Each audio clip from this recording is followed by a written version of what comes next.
అమ్మాయిలు ఎప్పుడు కలల్లో బతుకుతారు, వాస్తవానికి దూరంగా ఎక్కడో డ్రీమ్స్లో ఉంటారు.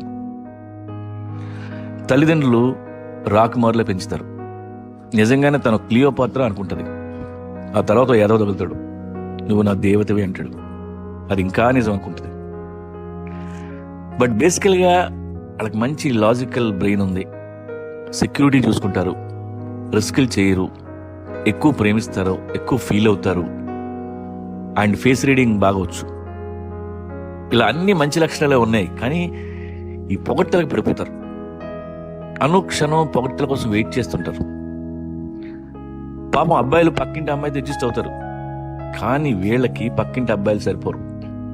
ఎప్పుడు సినిమా హీరోలే కావాలి. 6 ప్యాక్ ఉండాలి, 6 అడుగులు ఉండాలి, ప్రపంచం అంతా వాడిని చూసి భయపడాలి. అలాంటి వాడు రాత్రి అంతా వాళ్ళ కాళ్ళు పట్టాలి. మరి దీన్నే ఓవర్ యాక్షన్ అంటారు. మీరు 6 ప్యాక్ ఎదవని పెళ్లి చేసుకున్న సంసారం అనే బండి చక్రంలో పడి 6 నెలలు తిరగకుండా ఆడికి ఇంత పెద్ద పొట్ట వస్తుంది. దానికి తోడు వాడు తిండిపోతు కూడా అయితే గుర్తుపెట్టుకోండి, 3 అంతుల మంచం వాడే నొక్కేస్తాడు. ఈరోజు ఏంజిల్లా ఫీల్ అయ్యే అమ్మాయిలందరూ ఒకరోజు పందిలా గురకబెట్టే ఎదవ పక్కలో పడుకోవాల్సిందే. ఆ సౌండ్లు తట్టుకోలేక మిడ్ నైట్ అమ్మా నాన్న దగ్గర పారిపోవాలంటుంది, కానీ వెళ్ళలేరు. ఇది నిజం. ఈ కాలం అమ్మాయిలకి నేను చెప్పేది, 6 ప్యాక్ కోసం వెతకొద్దు, రిచ్ గై కోసం వెయిట్ చేయొద్దు. స్టైల్ కంటే కంఫర్టబుల్ క్లోత్స్ ప్రిఫర్ చేయండి. హీల్స్, లిప్స్టిక్లు తగ్గించండి. Don't project your self like an item girl. లైఫ్లో మీ బిగ్గెస్ట్ ఎనిమీ ఒక మగాడై ఉండాలి తప్ప మరో ఆడది అవ్వకూడదు. ఎందుకంటే హాఫ్ ఆఫ్ ద లైఫ్ వాళ్ళతో ఎనిమిటీకే సరిపోతుంది. ఈ మగ వెధవలు ఎలా ఆలోచిస్తున్నారో చూడండి. వాళ్ళతో పోటీ పడండి.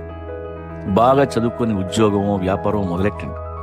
స్ట్రాంగ్ అండ్ ఇండిపెండెంట్ ఉమెన్ అవ్వండి. ఇవన్నీ ఉంటే మొగుడు అవసరం ఉండదు. ఒకవేళ అప్పటికీ కావాలంటే ఆ తర్వాతే పెళ్లి గురించి ఆలోచించండి.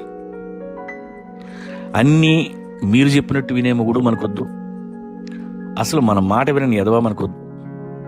కొంచెం విని కొంచెం వినని వాడిని పెళ్లి చేసుకోండి.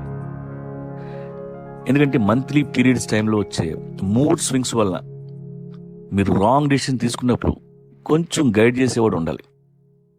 కొంచెం మంచోడు, సిన్సియర్గా పనిచేసుకునేవాడు ఉంటే సరిపోతాయి.